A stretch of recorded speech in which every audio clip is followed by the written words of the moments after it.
Jadi kita langsung memberitahukan melalui WA kepada guru BK bahwasanya ada wali murid yang ingin bertemu, ya. Kemudian wali murid tersebut kita suruh untuk menunggu di ruang tunggu. Ini jelas sekali menunggunya di mana, ya. Kemudian tindakan kita yaitu menghubungi guru BK, gitu ya. Jadi kita ada tindakan. Assalamualaikum warahmatullahi wabarakatuh.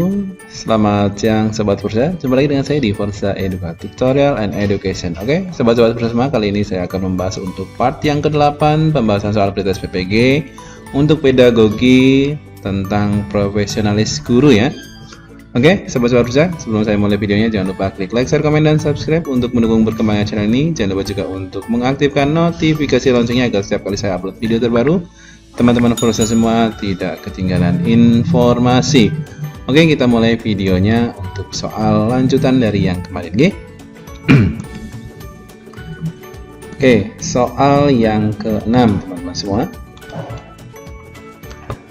Hari ini adalah jadwal piket Anda. Nah, ini saya mendapatkan piket ya sebagai guru piket. Maka dari itu Anda berangkat lebih awal. Oke, saat rekan kerja Anda belum datang, ada seorang wali murid ingin bertemu dengan guru BK di sini. Namun, guru BK ternyata belum tiba, ya. Apa yang Anda lakukan? Nah, ini berarti kita pelayanan terhadap publik nih, teman-teman semua. Nah, yang pertama adalah meminta wali murid tersebut untuk pulang terlebih dahulu, lalu kembali saat guru BK datang. B. Meminta wali murid tersebut untuk menunggu dan bersabar. C. Mempersilahkan wali murid tersebut untuk menunggu di ruang BK. D. Meminta maaf atas nama guru BK karena guru BK belum datang dan memintanya datang kembali besok. Ataukah E. Mengirim pemberitahuan melalui WA pada guru BK dan meminta wali murid menunggu di ruang tunggu. Oke, kita bahas satu persatu teman-teman. Di sini dari soal diceritakan bahwa saya diposisikan sebagai guru piket ya pada waktu itu. Kemudian ketika saya sudah di sekolah, ternyata ada wali murid yang datang waktu itu ya untuk bertemu dengan guru BK. Sedangkan guru BK ternyata belum tiba di sekolah waktu itu. Nah, kita sebagai guru piket harus berbuat apa sebagai bentuk pelayanan terhadap wali murid tersebut? Yang A kita bahas satu persatu. Meminta wali murid tersebut untuk pulang terlebih dahulu. Nah, ini berarti kebijaksanaan kita sebagai guru piket belum terlihat di sini ya. Siapa tahu orang yang datang atau wali murid datang adalah orang yang rumahnya jauh ya, tidak dekat. Jadi kalau disuruh pulang ini tidak etis saya rasa ya. Kemudian lalu kembali lagi saat guru BK sudah datang. Nah, ini bukan jawaban yang tepat. Kemudian yang B, meminta wali murid tersebut untuk menunggu dan bersabar. Menunggu tanpa ada keterangan menunggunya di mana ya. Nah, jadi ini sudah kalimat ini belum saya rasa belum begitu bagus ya. Menunggu dan bersabar, suruh menunggu saja. Apakah tidak dibolehkan masuk ataukah menunggu di mana itu kan belum jelas. Ini juga belum tepat teman-teman semua. Saya mempersilahkan wali murid tersebut menunggu di ruang BK. Nah, ini posisinya di ruang BK sedangkan guru BK-nya belum datang. Nah, ini berarti belum tepat teman-teman ya. Di ruang BK sendirian disuruh menunggu. Ini tidak tepat. Kemudian D, meminta maaf atas nama guru BK karena guru BK belum datang dan memintanya datang kembali esok. Ya, ini tidak ada kejelasan bahwasanya guru tersebut atau saya yang sebagai guru piket, apakah guru BK-nya tidak datang hari itu? Nah, kecuali kita sudah menanyakan ya, ini boleh disuruh pulang kalaupun guru BK-nya tidak bisa datang hari itu. Ya, jadi ini bukan jawaban yang tepat. Yang E, mengirim pemberitahuan melalui WA. Jadi kita langsung memberitahukan melalui WA kepada guru BK bahwasanya ada wali murid yang ingin bertemu. Ya. Kemudian wali murid tersebut kita suruh untuk menunggu di ruang tunggu. Ini jelas sekali menunggunya di mana ya. Kemudian tindakan kita yaitu menghubungi guru BK, gitu ya. Jadi kita ada tindakan, kemudian ada pelayanan publik yang jelas terlihat di situ ya. Mempersilahkan dan menunggu, disuruh menunggu di ruang tunggu. Jawaban yang benar adalah yang E. Oke, soal berikutnya yaitu nomor 7. Di sekolah tempat Anda bekerja, perpustakaan sekolah Anda meluncurkan perpustakaan berbasis digital. Nah, ini ya. Sebagai salah seorang guru mapel, yang Anda lakukan adalah mendukung kegiatan literasi di lingkungan sekolah tersebut. Nah, ini contohnya yang tepat untuk pendukung literasi tersebut adalah A. Menyuruh siswa untuk mengakses perpustakaan secara online. Nah, ini tidak jelas secara online yang diakses itu apa, ini ya. Walaupun di sini berbasis digital, ya. Ini saya rasa tidak tepat. Yang B, meminta siswa untuk sering-sering mengunjungi perpustakaan. ya. Berbasis digital, sering-sering mengunjungi perpustakaan. Ini juga belum jelas, belum mengena poinnya ya. Kemudian C, ikut mempromosikan perpustakaan sekolah digital kepada siswa. Nah, ini mempromosikan berarti jauh lebih luas ya, lebih luas untuk penggunaan perpustakaan digital ya. Di sini sudah jelas perpustakaan digital. Kemudian D, memberi tugas siswa dan dapat mencari sumbernya di perpustakaan. Ini juga belum jelas petunjuknya, apakah berbasis digital ataukah konvensional atau sekedar mencari-cari buku di perpustakaan. Ini juga tidak tepat ya. Menggunakan perpustakaan digital mulai dari diri sendiri dulu. Nah, berarti ini masih lingkupnya terlalu sempit teman-teman semua ya, tidak seluas yang C ya. Mulai dari diri sendiri. Jadi yang paling tepat di sini jawabannya adalah yang C.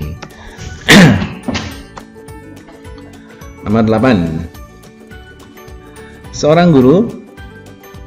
Sebagai seorang guru, Anda sering dihadapkan dengan masalah di dalam kelas saat pembelajaran berlangsung. Ya, betul sekali. Seperti peserta didik yang terlihat mengantuk, bosan, tidak ada motivasi belajar. Nah, ini adalah kata kunci dan yang sering dijumpai oleh Bapak Ibu guru, termasuk saya sebagai seorang guru, gitu ya. Apa yang sebaiknya Anda lakukan? Apakah A, memberi sanksi? Nah, ini tiba-tiba memberikan sanksi bahwasanya siswa tersebut harus diberi sanksi seperti ini. Nah, tanpa kita ketahui kenapa siswa tersebut kok bosan, tidak ada motivasi, ngantuk, dan lain-lain, gitu ya. Bahwasanya permasalahan tentunya tidak selalu terjadi secara internal ya, bahkan eksternal juga sering sekali dialami siswa. Itu dari seorang guru ya, kalau kita lihat dari sudut pandang siswa. Jadi kalau ketika guru langsung memberikan sanksi ya dengan alasan bermalas-malasan, ini guru salah. Berarti guru tidak melihat ada apakah kok bisa seperti itu. Jadi ini jangan dipilih. Menasihati siswa agar lebih semangat belajar, cuma menasihati saja, tidak ada doing, tidak ada yang diaplikasikan lain ya, atau pembaruan atau motivasi lain. Nah, jadi cuma menasihati saja saya rasa kurang ya. Bagus tapi kurang ya. Menyuruh anak-anak istirahat saat mengantuk. Nah, ini tidak boleh teman-teman. Sudah ngantuk, sudah istirahat ya, sudah ya. Nah, pembelajarannya berarti sudah disisihkan. Yang D, menggunakan metode dan media yang menarik. Nah, ini berarti kita sudah melakukan dan berusaha untuk memperbaiki ya, menggunakan metode baru. Nah, ini kita simpan teman-teman. E, memberikan jeda waktu agar anak-anak kembali berkonsentrasi. Ini betul tapi kurang tepat. Ya, jadi yang paling tepat kita harus rubah cara kita mengajar, maaf ya. Karena kita di situ dihadapkan oleh kepada siswa, kita sebagai seorang guru harus seperti apa, ya. Jadi untuk poin E, poin C, poin B itu sebenarnya sama intinya. Jadi yang paling tepat adalah yang D, teman-teman. Nomor 9. Di kelas, Anda menghadapi siswa bermacam-macam. Ada yang aktif bertanya dan menjawab ya, aktif bertanya dan menjawab, tapi ada juga yang pasif ya. Ada siswa yang sangat bersemangat, mudah menangkap materi pembelajaran. Ada juga beberapa anak yang lambat dalam memahami materi. Bagaimana sikap Anda menyikapi hal tersebut? Nah, A, menyukai siswa yang aktif dalam mengikuti kegiatan belajar. Ini tidak boleh dan harus tidak ada dalam pemikiran seorang guru ya.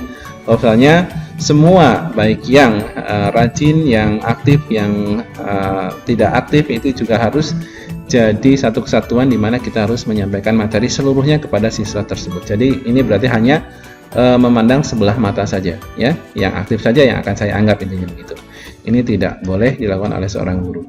Menindaklanjuti siswa yang terlihat pasif untuk menjadi lebih aktif ke depannya. Dengan cara apa? Nah, ini kalau belum tahu caranya apa, berarti ini jangan dipilih ya. Ini belum jelas. C, menghargai setiap perbedaan siswa dan selalu memberi motivasi dan semangat. Nah, ini sudah ada yang dilakukan guru untuk memperbaiki ya. Jadi guru sudah dengan cara apa? Entah itu motivasi untuk memberikan semangat kepada siswa. Nah, ini kita simpan teman-teman. D, memberi reward kepada mereka yang aktif dan punishment bagi mereka yang pasif. Punishment, ingat, yang pasif pun ini belum tentu mereka salah ya. Jadi tidak harus sembarangan yang aktif harus diberi reward, yang pasif harus dihukum. Tidak boleh seperti itu teman-teman. Bahwasanya mungkin ada masalah di balik semua itu, kita juga harus tahu dan cari tahu mestinya, dan harus memberi solusi bagi mereka yang mungkin pasif ya. Kenapa pasif? Ada apa gitu kan. Kemudian yang D, Mengajak siswa rekreasi waktu di luar kelas agar mereka tidak bosan. Ini tidak ya, tidak menyelesaikan masalah teman-teman ya. Boleh sih, tapi tidak menyelesaikan masalah yang notabene adalah siswa itu pasif ya, tidak ada kaitannya sebenarnya. Oke, jawaban yang tepat adalah yang C. Menghargai setiap perbedaan siswa dan selalu memberi motivasi. Berarti kita hargai mereka baik yang aktif dan pasif ya, karena keberagaman itu sangat mungkin sekali dan pasti ada, gitu ya. Kemudian kita tidak diam juga, kita juga harus memberikan, harus apa yang harus kita lakukan, harus kita berikan kepada siswa-siswa tersebut, tentunya dengan cara memberi motivasi dan semangat. Oke, nomor yang terakhir, nomor 10 teman-teman.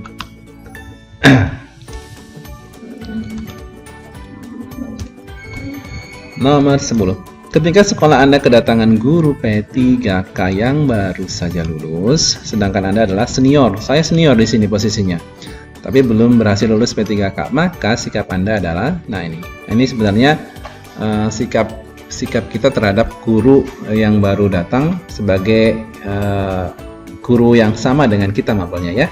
Apakah kita akan menganggap itu sebagai pesaing ataukah tidak? Intinya kan begitu.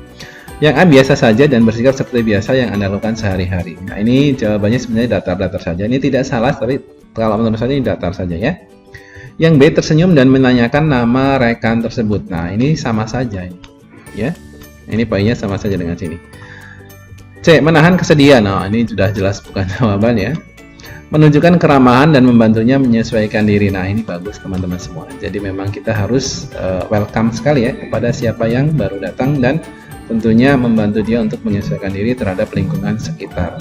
E. Membantunya keliling sekolah, memperkenalkan setiap sudut sekolah. Nah ini tentunya tidak harus seperti itu ya, tidak harus seperti itu. Jadi yang utama adalah yang D. Menunjukkan keramahan ya, kita memang harus bersikap ramah ke siapapun tentunya. Sekalipun itu mungkin ya mapel yang jadi pesaing kita, ya, tapi tidak ada persaingan dalam pembelajaran intinya kan gitu. Oke, jadi yang pertama adalah yang D. Menunjukkan keramahan dan membantunya menyesuaikan diri. Oke, teman-teman semua, jangan lupa klik like, share, komen, dan subscribe. Dan lupa ketemu dengan saya di next video. Assalamualaikum warahmatullahi wabarakatuh.